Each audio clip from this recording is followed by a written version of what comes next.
We are all a member of a society, but in an uncertain, challenging, stratified, and powerful world of people.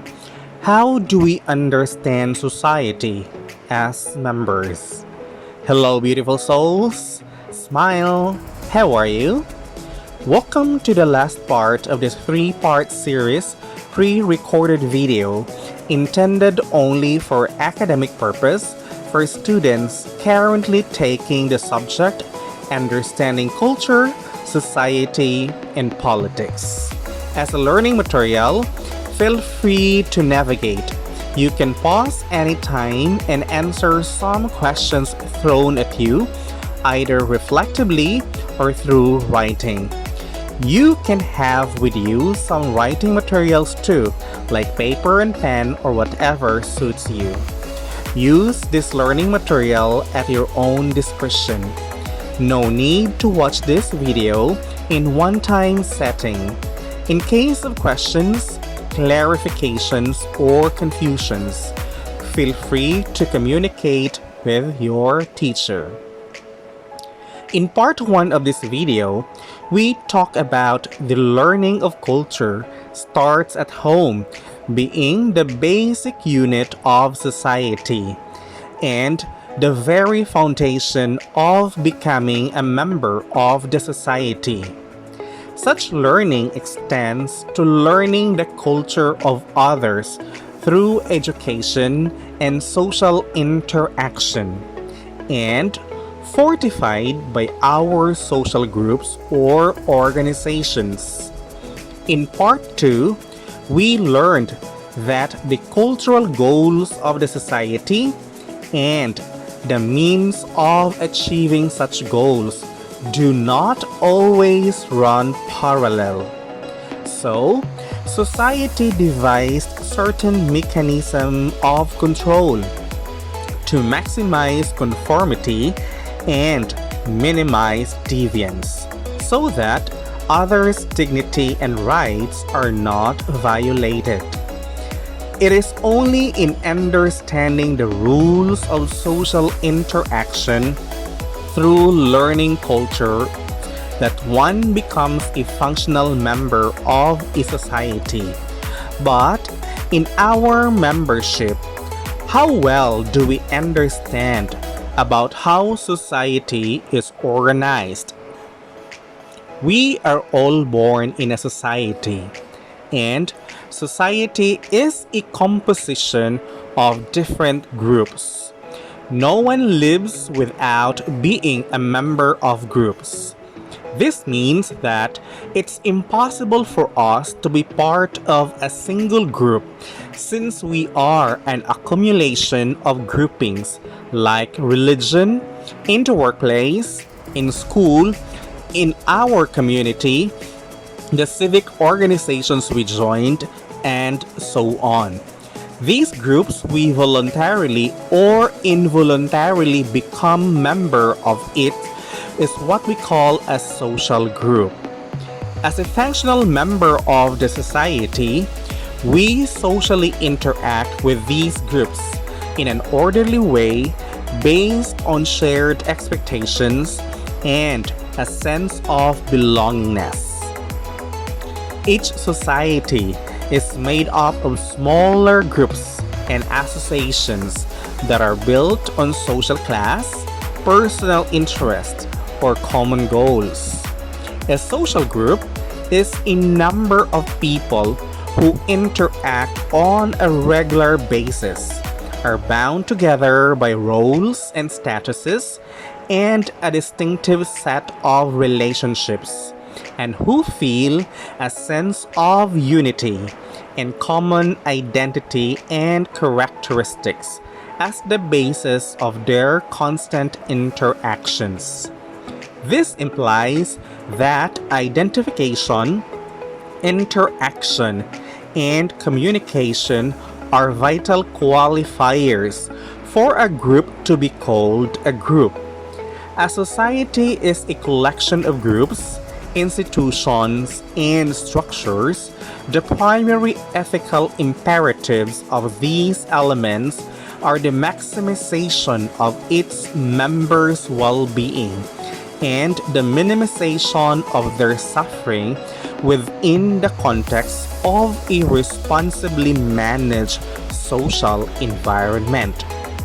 Membership in social group is crucial to human social life because it provides people with a sense of belonging, provide close relationships, and personal satisfaction necessary for survival.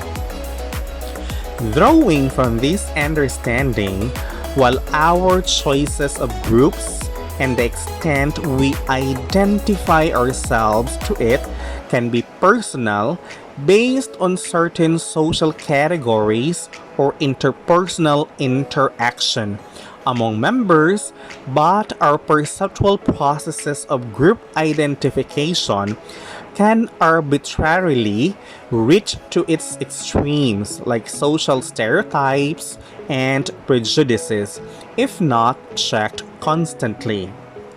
Sociologically speaking, however, not all individuals who share characteristics interact with one another are social groups. This phenomenon is observed in social categories.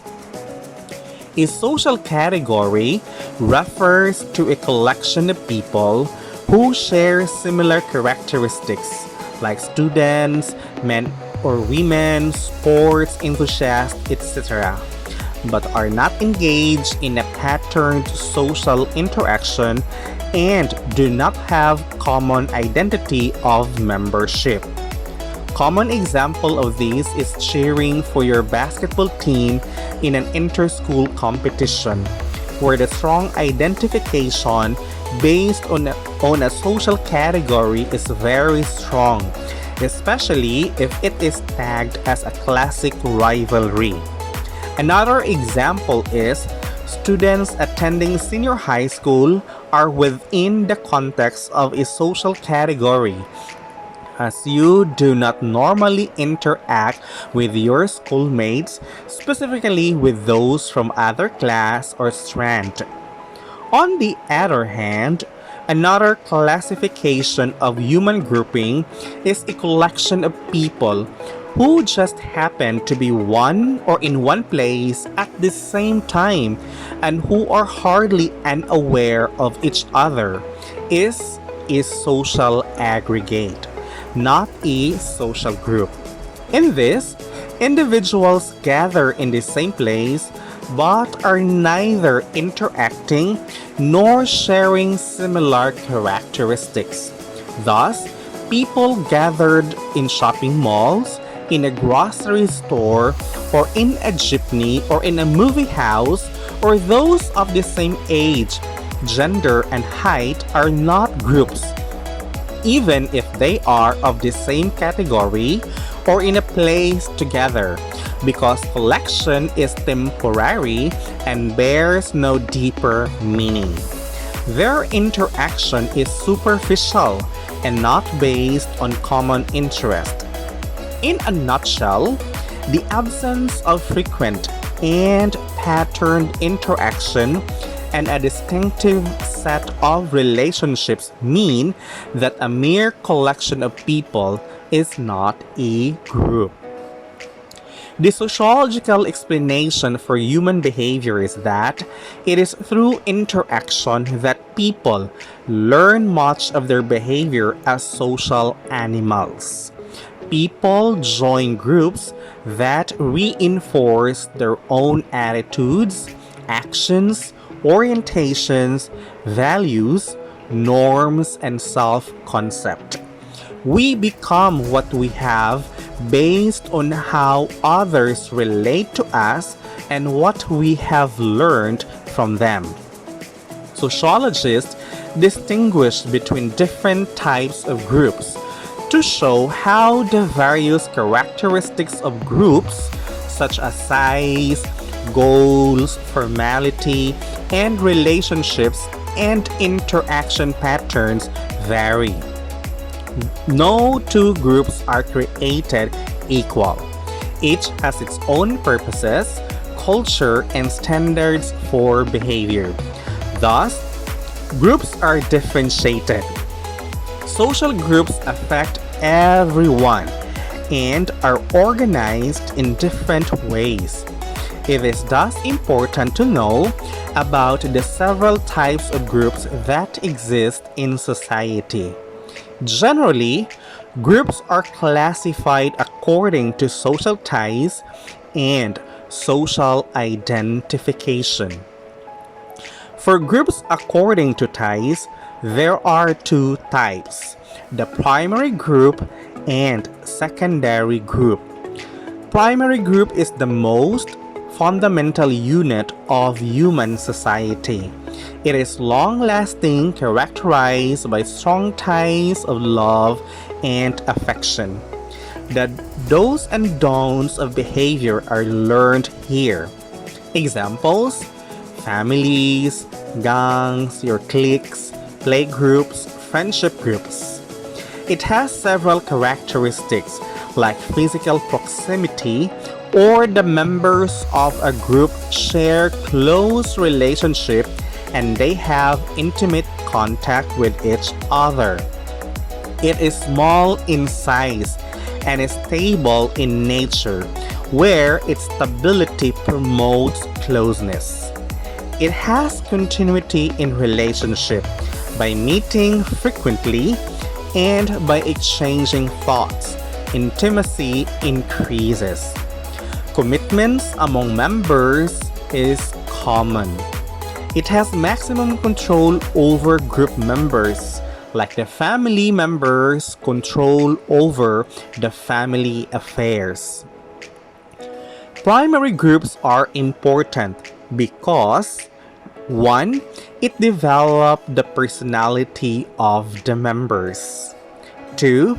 The efficiency of members increases and persons of the group get help, inspiration, and cooperation from one another.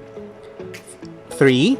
Satisfaction of total needs of the individuals, because in primary groups, they help fulfilling physical, emotional, psychological, social, and spiritual needs of the individual. Number 4, group members provide love, security, belongingness, and companionship to one another.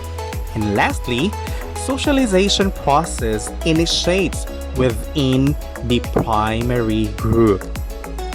Secondary group, on the other hand, are groups with which the individual comes in contact later in life.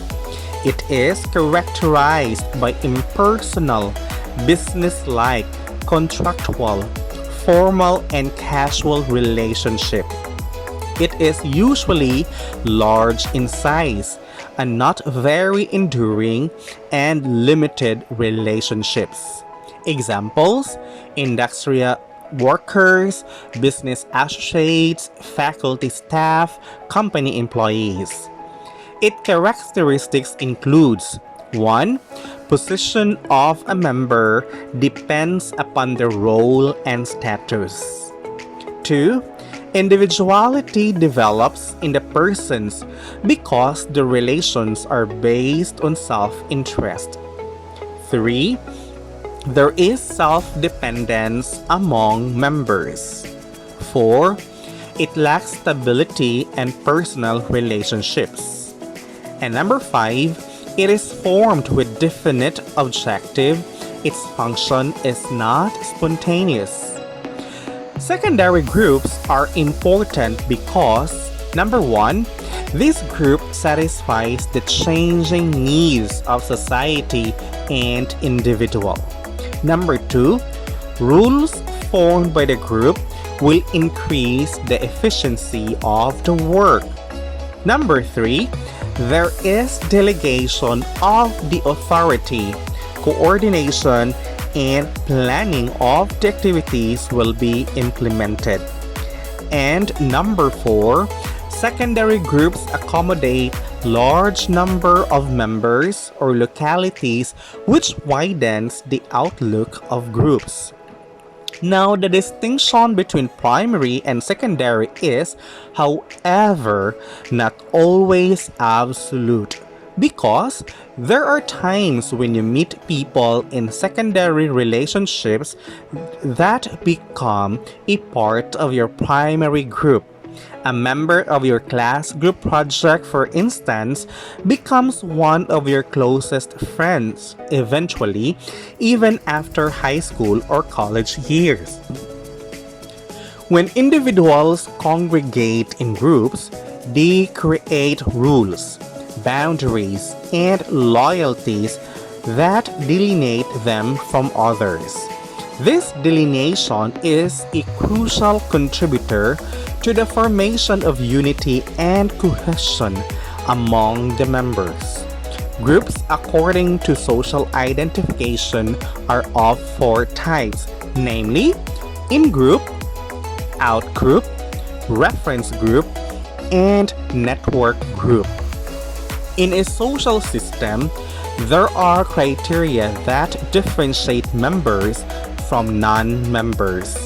An in-group is the social group in which an individual directly affiliates and expresses loyalty to usually as small as a dyad or a triad or a larger group.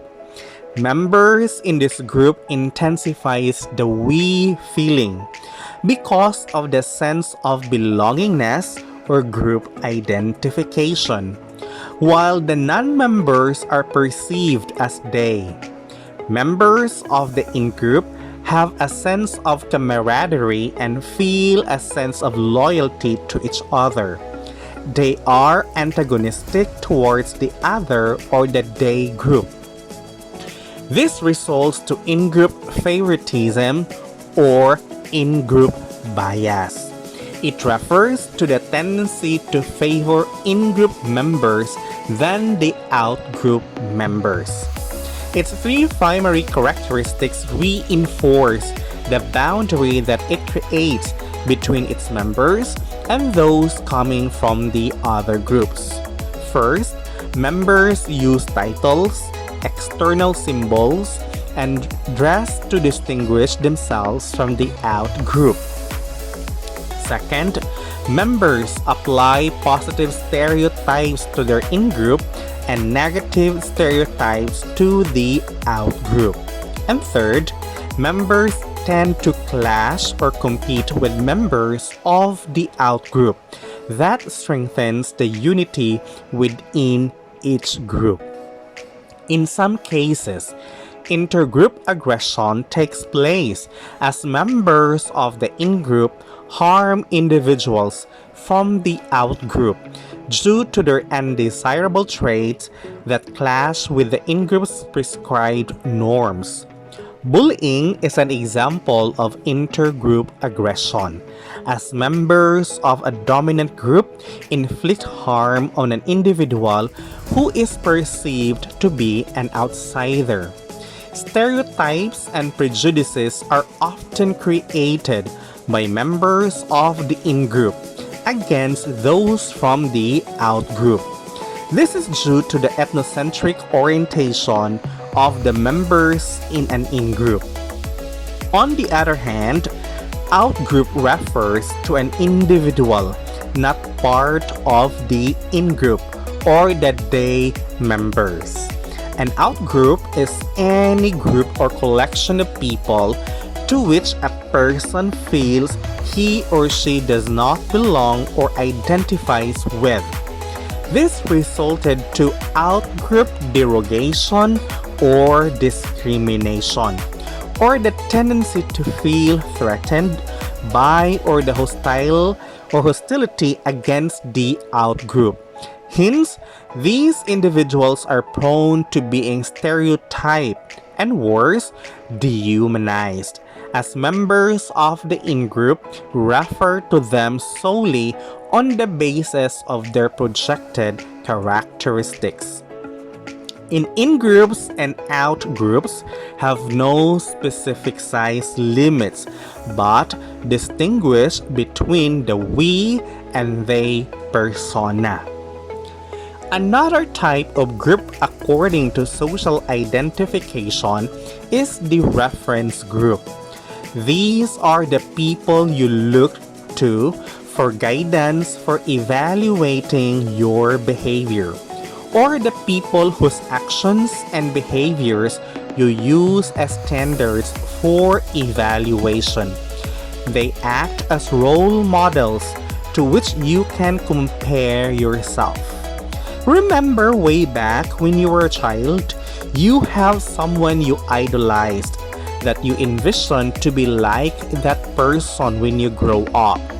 To some extent, and because you want to get the approval and be identified with your reference group, you may begin to dress like them, think like them, be interested in what they have to say, and you hang out at the same time or place in or outside the campus or anywhere possible.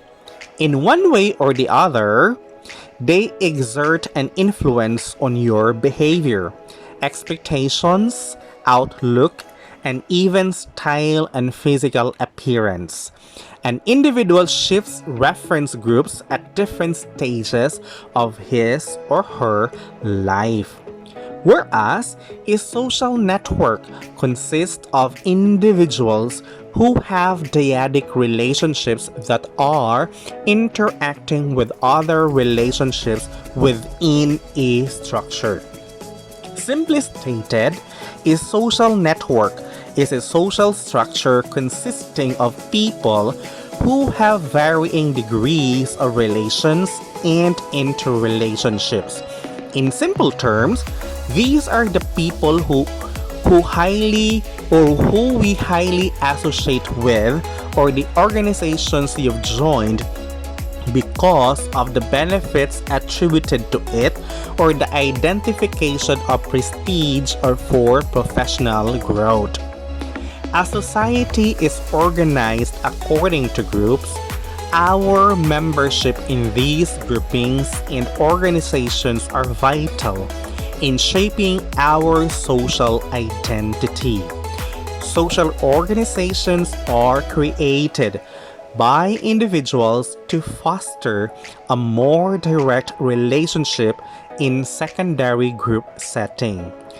When a secondary group is directed by its goals, it is referred to as formal organizations.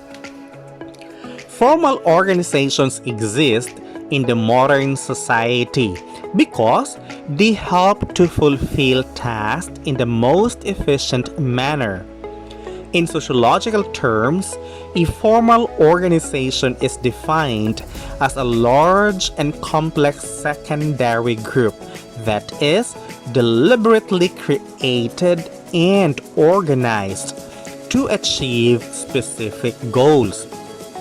A corporation, business enterprise, school, and government agencies are examples of formal or social organizations.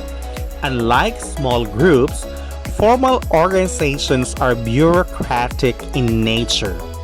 Max Weber, a sociologist, developed a formalized structure called bureaucracy because he believed that formal organizations must be defined in terms of 6 characteristics.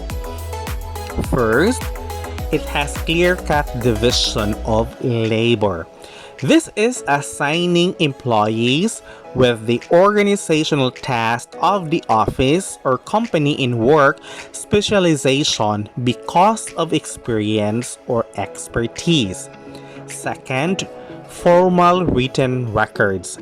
This is documenting all rules, regulations, procedures, decisions, and actions taken by the organization and its members to preserve consistency and accountability, like a school manual or a standard operating procedure for companies. Third, there is hierarchy of authority and chain of command. A well-defined formal hierarchy and chain of command distinguishes the level of authority within an organization. Individuals who hold higher positions will supervise and direct lower positions within the hierarchy. Fourth, there is a well-stated rules and regulations. Management by rules and regulations provides a set of standard operating procedures that facilitate consistency in both organizational and management practices. Fifth, the presence of impartiality. Managers should maintain an impersonal relationship with employees to promote fair and equal treatment and to avoid unbiased decisions.